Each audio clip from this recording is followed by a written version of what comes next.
ಸಮಸ್ಯೆ ಮನೆ ಮತ್ತೆ ಕಂಕಣ ಭಾಗ್ಯದಲ್ಲಿ ಎಲ್ಲದರಲ್ಲೂ ಇದೆ. ಬಟ್ ತುಂಬಾ ಕಷ್ಟಪಟ್ಟಿದ್ದೀನಿ ನಾನು. ಕೆಲಸ ಊಟಕ್ಕಿಲ್ದಿರ ಹಗಲು ನೈಟು ಪೂರ್ತಿ ಕೆಲಸ ಮಾಡಿದ್ದೀನಿ. ಅವು ಚೆನ್ನಾಗಿದ್ದೀರಾ? ಐ ಹೋಪ್ ನೀವೆಲ್ಲ ಚೆನ್ನಾಗಿದ್ದೀರಾ ಅಂತ ತಿಳ್ಕೊಳ್ತೀನಿ. ಸಿದ್ದು ಟಾಕ್ಸ್ ಅಲ್ಲಿ ನಿಮ್ಮೆಲ್ಲರಿಗೂ ಸ್ವಾಗತ. ಗೈಸ್, ಇವತ್ತು ನಾನು ವಿಶೇಷವಾಗಿ ಒಂದು ಮಾತು ಹೇಳ್ತೀನಿ ನಿಮ್ಗೆಲ್ಲರಿಗೂ. ಏನಪ್ಪಾ ಅಂದ್ರೆ, ನಿಜವಾಗ್ಲೂ ಜೀವನ ಅಂದ್ರೆ ಏನು? ಜೀವನ ಅಂದ್ರೆ ಏನು? ಖಾಲಿ ಕೈಯಲ್ಲಿ ಬಂದಿದ್ದೀರಾ, ಖಾಲಿ ಕೈಯಲ್ಲಿ ಹೋಗ್ತೀರಾ, ಏನು ತಗೊಂಡೋಗಲ್ಲ, ಯಾಕೆ ಚಿಂತೆ? ನಾನು ಯಾವಾಗ್ಲೂ ಒಂದೇ ಮಾತಾಡೋದು, ಒಬ್ಬರಿಗೆ ದಾನ ಮಾಡಿ ಇನ್ನೊಬ್ಬರಿಗೆ ಧರ್ಮ ಮಾಡಿ ಹೇಳ್ತಾ. ಇದು ನಿಜಾಂಶವಾಗಿ ನಿಮಗೆ ನಿಮ್ಮ ಜೀವನದಲ್ಲಿ ಪ್ರತಿಯೊಂದು ಕಷ್ಟ ಏನೇ ಇರಲಿ, ನಿಮ್ಮ ಜೀವನದಲ್ಲಿ ಕಷ್ಟಗಳು ಯಾಕೆ ಬರ್ತದೆ ಅಂದ್ರೆ, ನಾವು ಏನು ದಾನ ಧರ್ಮ ಮಾಡೋದೇ ಇಲ್ಲ. ನಮ್ಮನ್ನ ಯಾವಾಗ್ಲೂ ಅಷ್ಟೇ ಕೈ ಕಾಲು ಇಲ್ದವ್ರಿಗೆ, ಮೂಗ ಜೀವಿಗಳಿಗೆ ನೀವು ಊಟ ಹಾಕಿ ಬಟ್ಟೆ ಕೊಡಿಸಿ, ಅಂದ್ರೆ ಮನುಷ್ಯರಿಗೆ ಬಟ್ಟೆ ಕೊಡಿಸಿ ದುಡ್ಡು ಕೊಡ್ಬೇಡಿ. ನಾನು ಹೇಳೋದು ಇಷ್ಟೇನೆ, ಜೀವನದಲ್ಲಿ ಒಂದು ಸಕ್ಸಸ್ಫುಲ್ ಲೈಫ್ ನಮ್ಗೆ ಸಿಗ್ಬೇಕಂದ್ರೆ ದೇವ್ರನ್ನ ಪ್ರತಿನಿತ್ಯ ಪೂಜೆ ಮಾಡಿ. ಬನ್ನಿ ನನ್ನ ಜೊತೆಯಲ್ಲಿ ಎಲ್ಲ ಹೋಗೋಣ. ಎಲ್ಲಿಗೆ? ಶ್ರೀ ಶಕ್ತಿ ಜ್ಞಾನದೇವಿ ಅಮ್ಮನವರ ಸನ್ನಿಧಾನಕ್ಕೆ ಬನ್ನಿ.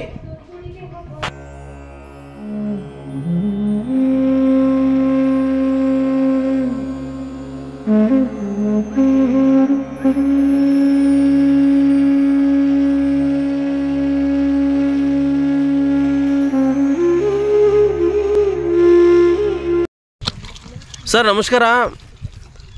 ನಮಸ್ಕಾರ ಸರ್, ಎಲ್ಲಿಂದ ಬಂದಿದ್ದೀರಾ? ಇಲ್ಲಿ ಬೆಂಗಳೂರು. ಬೆಂಗಳೂರಿಂದ ಬಂದಿದ್ದೀರಾ? ಅಮ್ಮನ ಸನ್ನಿಧಾನ ಇದೆ ಅಂತ ಹೆಂಗ್ ಗೊತ್ತಾಯ್ತು ಸರ್ ನಿಮಗೆ? ಇಲ್ಲೇ ಯೂಟ್ಯೂಬಲ್ಲಿ ನೋಡ್ಕೊಂಡು ಬಂದಿರಿ. ಹೌದಾ? ಏನೋ ರುಬ್ತಾ ಇದ್ದೀರಾ, ಯಾಕೆ ಸರ್? ಇದು ಹಣಕಾಸು ಸಮಸ್ಯೆಗೆ.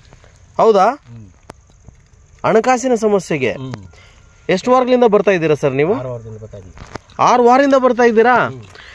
ಇವಾಗ ಹೆಂಗ ಅನಿಸ್ತಾ ಇದೆ ನಿಮಗೆ? ಪರವಾಗಿಲ್ವಾ? ಅಂದ್ರೆ ನಿಮ್ಮ ಸಮಸ್ಯೆಗಳ ಬಗ್ಗೆ ಅರಿತಾ ಇದೆ ಇಲ್ಲ? ಕನ್ಫರ್ಮ್ ಆಗಿ ಅದಕ್ಕೆ ನೀವು ಇವಾಗ ರುಬ್ತಾ ಇದ್ದೀರಾ? ಏನು ಸರ್ ಅದು ರುಬ್ತಾ ಇರೋದು? ಮೆಣಸು, ಬಿಳಿ ಸಾಸಿವೆ, ಲವಂಗ ರುಬ್ಬಿ ದೇವ್ರಿಗೆ ಕಲ್ಲಿದ್ದೇವಲ್ಲ, ಕಲ್ಲಿಗೆ ಹಚ್ಚಿ ಪೂಜೆ ಮಾಡೋದು. ಪ್ರತಿ 8 ಕಲ್ಲಿದ್ದೇವೆ, 9 ಕಲ್ಲಿದ್ದಾವೆ. ಒಂದೊಂದು ಕಲ್ಲಿಗೆ ಒಂದೊಂದು ದಿನ. ಹೌದಾ? ಒಂದೊಂದು ವಾರ ಹಚ್ಚೋದು. ಸಮಸ್ಯೆ ಏನಿತ್ತು ನಿಮಗೆ? ಹಣಕಾಸು ಸಮಸ್ಯೆ. ಬಾಕಿ ಅಷ್ಟೇ, ಮೈ ನೋವು, ಕೈ ನೋವು, ಕೈಗೆಲ್ಲ ಸೆಳೆತ. ಇವಾಗ ಹೆಂಗ್ ಅನಿಸ್ತಾ ಇದೆ ನಿಮಗೆ? ನೀರು ಹಾಯಿಸ್ಕೊಂಡು ತಡೆ ಹೊಡಿಸ್ಕೊಂಡು ಇವಾಗ ಏನಿಲ್ಲ, ಆರಾಮಾಗಿದೆ. ಹೌದಾ? ಅದಕ್ಕಾಗಿ ಬರ್ತಾ ಇದ್ದೀರಾ? ಹೌದಾ? ಬರೋ ಭಕ್ತಾದಿಗಳಿಗೆ ಏನು ಹೇಳ್ತೀರಾ ನೀವು? ಎಲ್ಲರೂ ಬರಲಿ. ಹೌದಾ? ಅಂದರೆ ನಿಮ್ಗೆ ಒಳ್ಳೇದಾಗಿದೆ ಅಂದರೆ ಎಲ್ರಿಗೂ ಆಗ್ತದೆ. ಆಗಿದೆಯಾ? ಧನ್ಯವಾದ ಅಣ್ಣ. ರುಬ್ಬಿ ಹಾಕಿ ದೇವರು ಒಳ್ಳೇದು ಮಾಡಲಿ ನಿಮಗೆ. ಆ ಅಮ್ಮನ ಆಶೀರ್ವಾದ ಯಾವಾಗೂ ಸದಾ ನಿಮ್ಮ ಮೇಲೆ ಇರಲಿ. ಧನ್ಯವಾದಗಳು. ಶಕ್ತಿ ಜ್ಞಾನದೇವಿ ಅಮ್ಮನವರ ಸನ್ನಿಧಾನದಲ್ಲಿ ಹಣಕಾಸಿನ ಸಮಸ್ಯೆ ಅಂತ ಬಂದವರೇ ಜಾಸ್ತಿ ಗೈಸ್. ಭಾಳ ವಿಶೇಷವಾಗಿ ಎಲ್ಲ ಕಷ್ಟಗಳಿಗೂ ಪರಿಹಾರ ನೀಡ್ತಾರೆ ಅಮ್ಮನವರು. ಇಲ್ಲಿ ವಿಶೇಷವಾಗಿ ವೀರಭದ್ರನು ಅಮ್ಮನ ದರ್ಶನ ಮಾಡಿ ಬಂದ ಭಕ್ತಾದಿಗಳಿಗೆ ದರ್ಶನ ಕೊಡ್ತಾರೆ. ನಿಮ್ಮ ಕಷ್ಟಗಳು ಏನೇ ಇರಲಿ, ಕಷ್ಟ ಅಂತ ಬಂದರೆ ನಿಮ್ಮ ಕಷ್ಟಗಳ ನಿವಾರಣೆ ಆಗಬೇಕಂದ್ರೆ ಎಡಗಡೆ ಕೊಡ್ತಾರೆ, ಇಲ್ಲಾಂದರೆ ಬಲಗಡೆ ಕೊಡ್ತಾರೆ. ಎಡಗಡೆ ಕೊಟ್ಟರೆ 100% ನಿಮ್ಮ ಕೆಲಸ ಆಗುತ್ತೆ, ಬಲಗಡೆ ಕೊಟ್ಟರೆ ಸ್ವಲ್ಪ ನಿಧಾನವಾಗಿ ಹೋಗುತ್ತೆ. ಇವಾಗ ಮಂಗಳಾರತಿ ತಗೊಳ್ಳಿ ಅಮ್ಮನವರು. ಏನೇ ಕಷ್ಟ ಇರಲಿ, ಅಮ್ಮನ ಹತ್ರ ಒಂದು ಸಾರಿ ಹೇಳಿದ್ರೆ ಖಚಿತವಾಗಿ ನಿಮ್ಮ ಕಷ್ಟಗಳು 100% ನೀಡೇ ಇರುತ್ತೆ ಅಂತ ನಾನು ಬಯಸ್ತೀನಿ. ಇನ್ನು ಮುಂದಕ್ಕೆ ವಿಡಿಯೋದಲ್ಲಿ ಏನಿದೆ ಎಲ್ಲವನ್ನು ನಾನು ತೋರಿಸ್ತಾ ಹೋಗ್ತೀನಿ. ದಯವಿಟ್ಟು ಕೊನೆ ತನಕ ನೋಡಿ. ಆವಾಗೇ ಇಲ್ಲಿ ಏನು ನಡೆದಿದೆ, ಇಲ್ಲಿ ಭಕ್ತಾದಿಗಳು ಏನು ಹೇಳ್ತಾರೆ, ನಮ್ಮ ಕಷ್ಟ ಸುಖಗಳ ಮಾತುಗಳನ್ನು ಸಹ ನಾನು ಮಾತಾಡಿದ್ದೀನಿ. ಎಲ್ಲವನ್ನು ನಾನು ತೋರಿಸ್ತೀನಿ. ಸ್ವಾಮಿಗಳ ಹತ್ರನೂ ಮಾತಾಡಿದ್ದೀನಿ. ವಿಶೇಷ ಏನು ಅಮ್ಮನವರ ಸನ್ನಿಧಾನದಲ್ಲಿ ಮಿಸ್ ಮಾಡಬೇಡಿ ಗೈಸ್, ಕೊನೆ ತನಕ ನೋಡಿ. ಈ ವಿಡಿಯೋ ಇಷ್ಟ ಆದರೆ ಒಂದು ಲೈಕ್ ಮಾಡಿ, ಶೇರ್ ಮಾಡಿ, ಕಮೆಂಟ್ ಮಾಡಿ, ಒಂದು 4 ಜನಕ್ಕೆ ತಿಳಿಸಿ ಅಂತ ಪ್ರತಿ ವಿಡಿಯೋದಲ್ಲಿ ಹೇಳ್ತೀನಿ. ಸಪೋರ್ಟ್ ಮಾಡಿ, ಯಾಕಂದರೆ ಇಂಥ ಸನ್ನಿಧಾನಗಳೆಲ್ಲ ತೋರಿಸೋದೇ ನನ್ನ ಧರ್ಮ. ನಿಮಗೆಲ್ಲದು ಒಳ್ಳೆಯದಾಗಲಿ, ನನಗೂ ಸಹ ಒಳ್ಳೆಯದಾಗಲಿ ಅಂತ ಹೇಳ್ತಾ ನಿಮಗೆ ಮುಂದಕ್ಕೆ ಸ್ವಾಮಿಗಳ ಹತ್ರನೂ ಮಾತಾಡಿಸ್ತೀನಿ, ಇಲ್ಲ ಬಂದು ಭಕ್ತಾದಿಗಳ ಹತ್ರನೂ ಮಾತಾಡಿಸ್ತೀನಿ. ಬನ್ನಿ.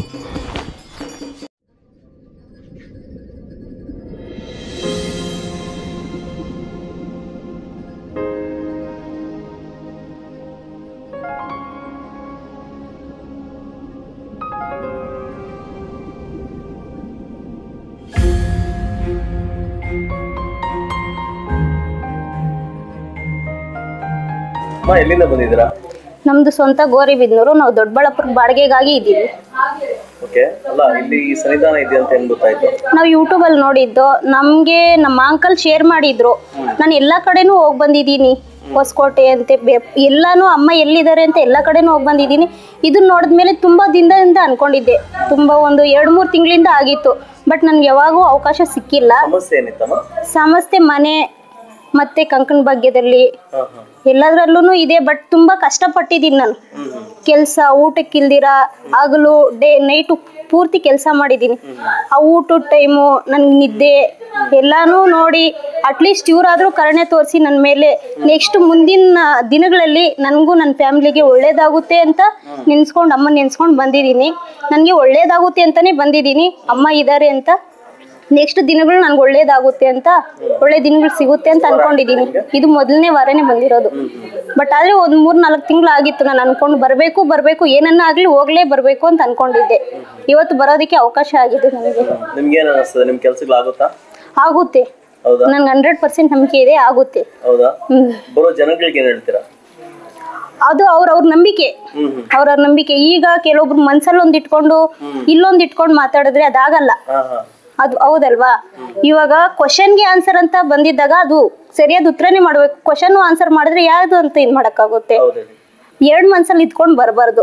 ಆಗುತ್ತೆ, ಹೋಗ್ಬೇಕು ಅಂತ ಅನ್ಕೊಂಡ್ರೆ ಅವ್ರು ಬಂದು ಮಾಡ್ಬೋದು. ಕೆಲಸ ಆಗುತ್ತೆ, 100% ಆಗುತ್ತೆ ಅಂತ ನನ್ನ ನಂಬಿಕೆ.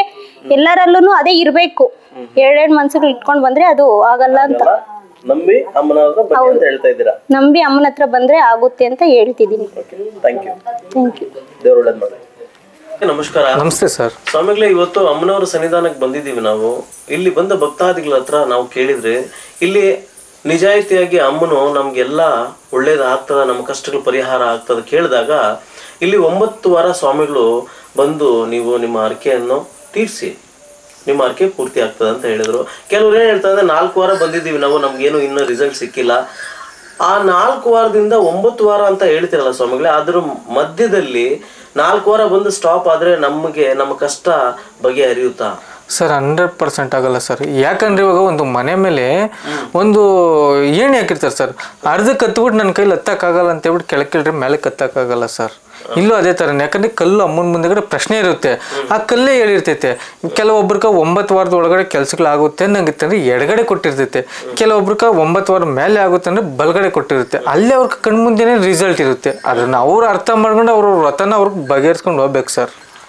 ಸ್ವಾಮಿಗಳೇ, ಇನ್ನೊಂದು ಪ್ರಶ್ನೆ ಏನಂದ್ರೆ, ಇಲ್ಲಿ ಬಂದು ಭಕ್ತಾದಿಗಳೆಲ್ಲ ನಮ್ಗೆ ನಮ್ಮ ಕೆಲಸಗಳು ಇಲ್ಲಿ ಬಂದ ತಕ್ಷಣ ಆಗಿದೆ ಅಂತ ಕೆಲವ್ರು ಹೇಳ್ತಾರೆ, ಕೆಲವ್ರು ನಮ್ಗೆ ಆಗೇ ಇಲ್ಲ ಅಂತ ಹೇಳ್ತಾರೆ. ಕೆಲವ್ರು ಏನಂದ್ರೆ ನಾವು 1 ವಾರ ಬಾಕಿ ಬಿಟ್ಟಿದ್ವಿ, 3 ತಿಂಗಳು ಮೊದಲು ಬಂದಿದ್ವಿ, ಇವತ್ತು ಬಂದಿದ್ವಿ ಅಂತ ಹೇಳ್ತಾರೆ. ಅಂತವ್ರಿಗೆ ನೀವೇನ್ ಹೇಳ್ತೀರಾ? ಸರ್ ಇಲ್ಲಿ ಏನ್ ಗೊತ್ತಾ, ನಂಬಿಕೆ ಇಟ್ಟು 100% 9 ವಾರ ಯಾರು ಮಾಡ್ಕೊಂಡು ಹೋಗ್ತಾರೋ ಅವ್ರಿಗೆ 200% ರಿಸಲ್ಟ್ ಇರುತ್ತೆ ಸರ್. ಯಾಕಂದ್ರೆ ಕೆಲವೊಬ್ರಿಗೆ ಒಂದು 1ನೇ ವಾರನೇ ರಿಸಲ್ಟ್ ಇರುತ್ತೆ, ಕೆಲವ್ರಿಗೆ 9 ವಾರ ಆದ್ಮೇಲೆ ರಿಸಲ್ಟ್ ಇರುತ್ತೆ, ಕೆಲವ್ರಿಗೆ 3 ವಾರ ಆದ್ಮೇಲೆ ಬರುತ್ತೆ, ಕೆಲವ್ರಿಗೆ 5 ವಾರ ಆದ್ಮೇಲೆ ಬರುತ್ತೆ. ಯಾಕಂದ್ರೆ ಅವ್ರವ್ರ ನಂಬಿಕೆ ಮೇಲೆನೆ ಡಿಫ್ರೆಂಟ್ ಸರ್. ಕೆಲವೊಬ್ರು ಏನಂದ್ರೆ ಇಲ್ಲಿ 3 ತಿಂಗಳು, ಇವಾಗ 9 ವಾರ 8 ವಾರ ಕಟ್ಟಿರ್ತಾರೆ, ಹೊರಟೋಗ್ಬಿಟ್ಟಿರ್ತಾರೆ, ತಿರ್ಗಿ 3 ತಿಂಗಳು ಆದ್ಮೇಲೆ ಮತ್ತೆ ಬರ್ತಾರೆ. ಯಾಕಂದ್ರೆ ಅವಾಗ ಸರೋಗಿರ್ತೈತೆ, 8 ವಾರಕ್ಕೆ ಸರೋಗಿರ್ತೈತೆ, ಇಲ್ಲಿ ಸರೋಗ್ತದಂಗೆ ಬಿಟ್ಬಿಟ್ಟು ಹೋಗ್ತಾರಲ್ವಾ. ಸ್ವಾಮಿಗಳು, ಇನ್ನೇನಂದ್ರೆ ಇದೇನು 9 ವಾರ ಕಂಟಿನ್ಯೂ ಬರ್ಬೇಕಾ, ಇಲ್ಲಾಂದ್ರೆ ನಮ್ಮ ಹತ್ರ ಟೈಮ್ ಇದ್ದಾಗ ಬರ್ಬೇಕಾ, ಹೆಂಗೆ ಸ್ವಲ್ಪ ಸರ್ ಇಲ್ಲಿ ನಮ್ಮ ವೀಕ್ಷಕರಿಗೆ ತಿಳಿಬೇಕು ವಿಷಯ. ಸರ್ ಇಲ್ಲಿ 9 ವಾರ ಅಂದ್ರೆ ಇವಾಗ ಶುಕ್ರವಾರ, ಮಂಗಳವಾರ, ಭಾನುವಾರ ಇರುತ್ತೆ. ಇನ್ನೊಂದು ಈ ಮಂತಿಂದ ಫುಲ್ ವಾರ ಫುಲ್ಲು ಓಪನ್ ಮಾಡ್ತಾ ಇದ್ದೀರಿ ದೇವಸ್ಥಾನ. ನೀವು 9 ವಾರ ಅಂದ್ರೆ 9 ದಿನನೂ ಬರ್ಬೋದು, 9 ವಾರನೂ ಬರ್ಬೋದು, ಇಲ್ಲಿ 9 ಅಮಾವಾಸ್ಯೆನೂ ಬರ್ಬೋದು. ಇಲ್ಲಿ ಏನು ಅದರಲ್ಲಿ ಒಂದು ರಿಸಲ್ಟು ಅಂದರೆ ಇಲ್ಲಿ ನೀವು ಎಷ್ಟು ಫಾಸ್ಟಾಗಿ ಮಾಡ್ಕೊಂತೀರೋ ಅಷ್ಟು ವೇಗವಾಗಿ ರಿಸಲ್ಟ್ ಸಿಗುತ್ತೆ ಅಷ್ಟೇ ಸರ್. ಇಲ್ಲಿ ಹೌದಾ? ಅಷ್ಟೇ. ಇನ್ನೊಂದು ಕ್ವಶನ್ ಏನಂದ್ರೆ, ನಮ್ಮ ಭಕ್ತಾದಿಗಳಲ್ಲಿ ಒಂದು ಕುತೂಹಲ ಇರ್ತದೆ. ಇವಾಗ ಮೊದಲು ಜ್ಞಾನದೇವಿ ಅಮ್ಮನವ್ರು ಕೂತ್ಕೊಂಡಿದ್ರು, ಇವಾಗ ವೀರಭದ್ರನ ಸ್ವಾಮಿ ಅವರೇ ಅವರು ಬಲಗಾಲಕ್ಕೆ ಕೊಟ್ರೆ ಕೆಲಸ ಆಗುತ್ತಾ ಇಲ್ಲ ಎಡಗಾಲಕ್ಕೆ ಕೊಟ್ರೆ ಕೆಲಸ ಆಗುತ್ತಾ ಅಂದ್ರೆ ಒಂದು ಕುತೂಹಲ ಜನಗಳಲ್ಲಿ. ಸರ್ ಇಲ್ಲಿ ಈ ಕ್ಷೇತ್ರದಲ್ಲಿ ಏನೇ ಒಂದಾದ್ರೂ, ಯಾಕಂದ್ರೆ ಇಲ್ಲಿ ಅಮ್ಮನೊಂದು ಸ್ವರೂಪವಾಗಿ ಇಲ್ಲಿ ನಡೀತಾ ಇರೋಂಥದ್ದು. ಇಲ್ಲೇನಂದ್ರೆ ವೀರಭದ್ರನ ಇಲ್ಲಿ ಯಾರು ಅಂದ್ರೆ ಈ ಕ್ಷೇತ್ರದ ಪಾಲಕನು. ಯಾಕಂದ್ರೆ ಅಮ್ಮನ ಏನು ಹೇಳ್ತಾಳೋ ಅದನ್ನ ಪಾಲನೆ ಮಾಡೋಂಥ ಒಂದು ಇದು ಅಯ್ಯಪ್ಪಂದು. ಅಮ್ಮನ ಇಲ್ಲಿ ಎಡಗಲ್ಲು ಇಲ್ಲೆಲ್ಲ ಕೊಡ್ತಾ ಇರೋದು ಎಡಗೈ ವರದಾನಿ ಅಂತಾನೆ ಇಲ್ಲಿ ಕ್ಷೇತ್ರದಾಗೆ ಫುಲ್ ಹೆಸರಾಗಿರೋಂಥದ್ದು. ಯಾಕಂದ್ರೆ ಇಲ್ಲಿ ಕನ್ಫ್ಯೂಸ್ ಆಗ್ತಾರೆ, ಅದಕ್ಕಾಗಿ ನಿಮ್ಗೆ ಕೇಳ್ತಾ ಇದ್ದೀನಿ. ಇಲ್ಲ ಸರ್, ಇಲ್ಲಿ ಏನೇ ಒಂದ್ ಮಾಡ್ಲಿ ಎಡಗಡೆನೆ ಆಗ್ಬೇಕು ಸರ್. ವೀರಭದ್ರನ್ ಕೊಟ್ಟರು ಅಷ್ಟೇ ಎಡಗಡೆನೆ ಕೊಡ್ತಾನೆ. ಯಾಕಂದ್ರೆ ಅಪ್ಪನ ಏನ್ ಇಲ್ಲಿ ಸಮಸ್ಯೆ ಐತೆ ಅಂತ ಹೇಳ್ಬಿಟ್ಟು ದೇವಸ್ಥಾನ ಎಲ್ಲ ಸರ್ಚ್ ಮಾಡಿ ಏನು ಎತ್ತಂತ ಅಪ್ಪನ ಫಸ್ಟೇ ಅಲ್ಲಿ ತೋರಿಸ್ಕೊಂಡು ಕೊಡ್ತಾನೆ. ಆವಾಗ ನಾವು ದೃಷ್ಟಿಗಳೆಲ್ಲ ತಕ್ಕೊಂಡು ನಾವು ಮುಂದುವರಿತಾ ಇರ್ತೀರಿ. ಯಾಕಂದ್ರೆ ನೀವು ನೋಡಿದೀರ ಕಣ್ಣಾರ ನೋಡಿದೀರಾ ಆ ಥರ ಆ ಅಪ್ಪನ ಸೂಚನೆ ಕೊಡೋದ್ರ ಮ್ಯಾಗ ಡಿಪೆಂಡ್ ಆಗ್ತಾ ಇರುತ್ತೆ ಸರ್ ಈ ಕ್ಷೇತ್ರದಲ್ಲಿ. ಸ್ವಾಮಿ, ಇನ್ನೊಂದು ಲಾಸ್ಟ್ ಕ್ವಶನ್ ನಿಮಗೆ. ಮೊದಲು ನಮ್ಮ ವಿಡಿಯೋ ಹಾಕಿದಾಗ ನೀವು ಮನೆಗೆ ಅಮ್ಮನ ಕರ್ಕೊಂಡು ಹೋಗಿ ಅಲ್ಲಿರೋ ಸಮಸ್ಯೆಗಳ ಬಗ್ಗೆ ಹರಿಸ್ತಾ ಇದ್ರಿ. ಇವಾಗೂ ಸಹ ನೀವು ಹೋಗ್ತೀರಾ ಹೆಂಗೆ? ಸರ್ ಹೋಗ್ತಿದೀವಿ ಸರ್, ಆಲ್ಮೋಸ್ಟ್ ತುಂಬಾನೇ ಹೋಗ್ತಿದೀವಿ. ಅದೇ ವಿಡಿಯೋ ಮಾಡಿಸ್ತಲ್ಲ ಅಷ್ಟೇ. ಯಾಕಂದ್ರೆ ಕೆಲವೊಬ್ರು ವಿಡಿಯೋ ಮಾಡಿಸ್ಬಾರ್ದು ಅಂತ ಹೇಳ್ತಾರೆ, ಕೆಲವೊಬ್ರು ಮಾಡಿಸಿ ಅಂತ ಹೇಳ್ತಾರೆ. ಇಲ್ಲೇನಂದ್ರೆ ಹೋಗಿದ್ ಕಡೆ ಎಲ್ಲ ವಿಡಿಯೋ ಕರ್ಕೊಂಡು ಹೋಗಕ್ಕಾಗಲ್ಲ. ಇವಾಗ ನಾವು ಎಲ್ಲೋ ಹೋಗ್ತೀರಿ ಪ್ಲಾನಿಂಗ್ ತಿರ್ಗಾಮೇಲೆ ಅಲ್ಲಿ ಯಾರೋ ಫೋನ್ ಮಾಡ್ತಾರೆ, ಸಡನ್ ಆಗಿ ಹೊರಟೋಗ್ತೀರಿ. ಇಲ್ಲೆಲ್ಲ ನಾವು ಸುತ್ಕೊಂಡೇ ಇರ್ಬೇಕಾಗುತ್ತೆ. ಯಾಕಂದ್ರೆ ಅಲ್ಲಿ ಸ್ವಲ್ಪ ಕಷ್ಟ ಆಗ್ತಾ ಇದೆ ಹೋಗೋದಕ್ಕೆ. ಅದಕ್ಕಾಗಿ ಹೌದು. ಬಾಕಿ ಮನೆಗಳಲ್ಲಿ ನೀವು ಕರೆದ್ರೆ ಅಮ್ಮನ್ ಕರ್ಕೊಂಡು ಹೋಗ್ತೀರಿ? 100% ಸರ್ ಕೊಡ್ತಾ ಇದ್ದೀರಾ? ಹೌದು. ಇವಾಗ ವೀರಭದ್ರನ ಹೋಗ್ತಾ ಇದ್ದಾನೆ ಸರ್. ಒಂದು ವಿಶೇಷವಾಗಿ ಏನಂದ್ರೆ ಮದುವೆ ಕಾರ್ಯಗಳಾಗ್ಬೋದು, ಮನೆ ಗುರು ಪ್ರವೇಶ ಆಗಬಹುದು, ಅಥವಾ ಒಂದು ಮದುವೆಗಳ ಕಾರ್ಯ ಆಗ್ಬಹುದು, ಇಲ್ಲ ದೇವಸ್ಥಾನ ಕಾರ್ಯ ಆಗಬಹುದು, ಅಥವಾ ಯಾವ್ದಾದ್ರು ಹೊಸ ಮನೆ ತಗೊಂಡಿದ್ದೀನಿ, ಹಳೆ ಮನೇಲಿ ಏನೋ ಪ್ರಾಬ್ಲಮ್ ಐತೆ ಅನ್ನೋದಾಗಿರಬಹುದು. ಯಾಕಂದ್ರೆ ಪ್ರಾಬ್ಲಮ್ ಇರೋ ಜಾಗ ಅಯ್ಯಪ್ಪ ಒಳಗಡೆ ಎಂಟ್ರಿನೇ ಆಗಲ್ಲ. ಎಲ್ಲ ಅಂಗಡಿಗಳು ಒಂದು ಓಪನಿಂಗ್ ಆಗ್ಬಹುದು. ತುಂಬಾ ಜನ ಕರ್ಕೊಂಡು ಹೋಗ್ತಾ ಇದ್ದಾರೆ ಸರ್.